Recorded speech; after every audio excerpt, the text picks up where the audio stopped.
And now, it's time for another Dice Tower review with Tom Vasel. Woo! Go team go! Well, this isn't a cheerleading game, but you have to realize that I'm always excited when I have a chance to play a biblically themed game. Or, you know, for those of you who want to be very technical, you can say, well, it's an Israelite historical game. But Feast and Famine.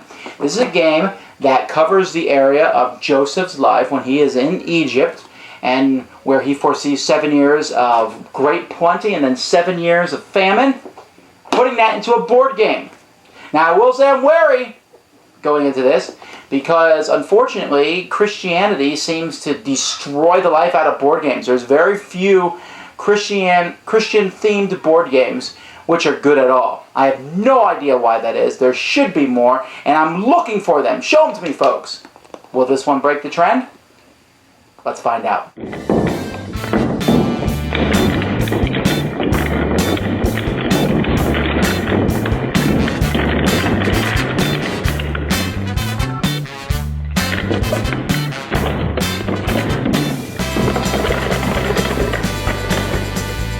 Feast and Famine is actually two different games, although you can put them together and make one game out of it.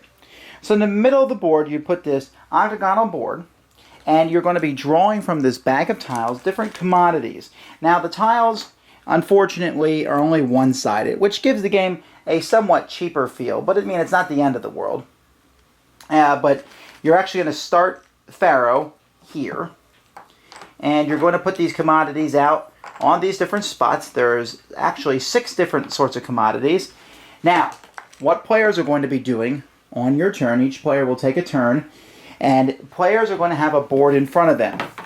And you can see this board here has all the different commodities listed on it, and they go all the way across.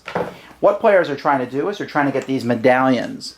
They'll get a medallion by either filling a row or by filling a row all the way across, or a column up and down. So on my turn, I can buy as many commodities as I have. And I have a marker that I'll be using on my board. So here I'm the green player, so I get the green marker. And I get 6 labor points. I'm just going to call them dollars or money for the rest of this game, because I'll forget to say labor points. But I have 6 of these labor points to spend each turn. Now, these are pretty interesting markers. This one and the Pharaoh, I'm not sure exactly how they were put together, but they're pretty impressive pieces to have in the game. The Pharaoh, I mean, they're not necessary, but I mean, it's nice and adds some thematic flavor and shows some of the different gods' heads of the Egyptians at this point in time. So on my turn, I have 6 labor points. Now, I can buy any one commodity. So, for example, here, I got 3 grain here. And if you look closely at a grain tile, you'll notice there's some little markings down there. It costs 3 labor points. See them down there in the corner? And it's also marked here on your board. You just look across the row. Oil costs 1, and then the water costs 2, grain costs 3, corn costs 4, a fish costs 5, and the cattle costs 6. So I could buy all 3 of those for 3. So let's say I do that. So I put them here. But the good thing is that they actually don't cost me 3, they only cost me 2. See, wherever the Pharaoh is at that point in time, whatever tile he's next to, all those tiles are worth 1 less. So now that I bought it, I can continue to buy, and I'll be refilling and adding new ones in as the turn goes by, until either I run out of money, or I knock my piece on the floor like that, or until I just decide to stop, because I can save my money between turns. And so what players are trying to do is they go around the board, and the Pharaoh will move each round. There's 7 rounds of the game, so that keeps track of how long. What players are trying to do, like I said before, is they're trying to fill up a row and or a column. So the rows seem harder to fill up, but they're actually not, because you can buy a whole bunch of one resource at a time. So let's say after a certain amount of time that I fill up this first column here. I then put a medallion up here at the top. I've gotten 1 medallion. I've claimed that row. Each turn now, from now on, I will get 1 extra labor point to spend on my turn. So the more medallions you have, the better off you'll do. After the 7th round, you count up the medallions, and whoever has the most of them is the winner. However, if you're playing both games together, you will take the amount of medallions that you have earned and you will go into the next round with those medallions. Usually in the next half of the game, Famine, you will start with 6, but it is quite possible to get more if you play well in this phase.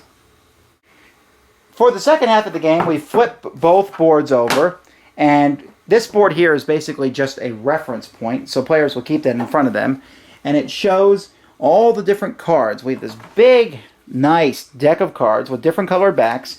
Each of those colored backs shows the different children and wives of Jacob or Israel, and it shows how many points each of them is. Most of them are worth 1 point, but each son of Jacob is worth points equal to the number son he was.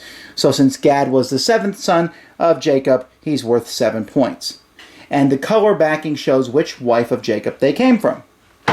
So players are going to randomly deal 7 of these cards face down behind here, around the board here. And the one player, whoever goes first, is going to take Pharaoh, and they are going to place Pharaoh on whatever color cards they want. So if I put the Pharaoh token there, that means I'm going to be bidding on all the green cards. And I'll say, I'll bid 2. Now I'm using the medallions.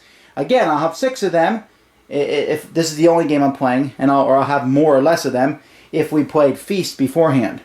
And we go around, and whoever bids them, whoever makes the top bid, gets all the cards, and they'll see how many points there are. Yay, I just got Gad 7, Asher 8, and Zilpah 1 point. Well, that's not so bad.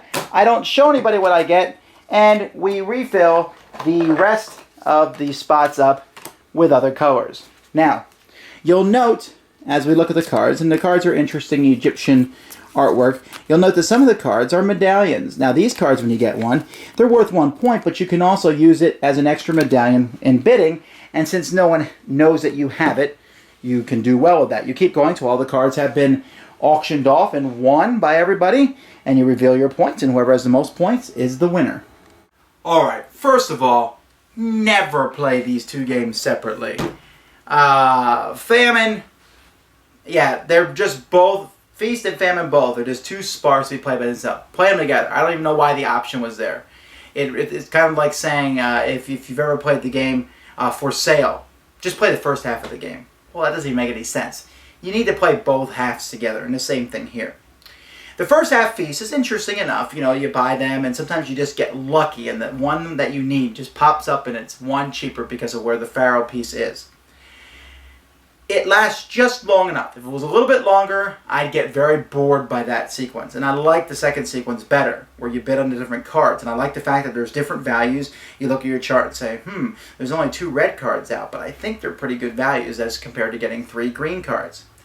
I wish there was more cards. I know they're trying to be thematic and only use the 11 sons of, or the 12 different people, children of Jacob, plus his wives. But I mean, 20, 30 cards certainly would not have hurt that part of the game.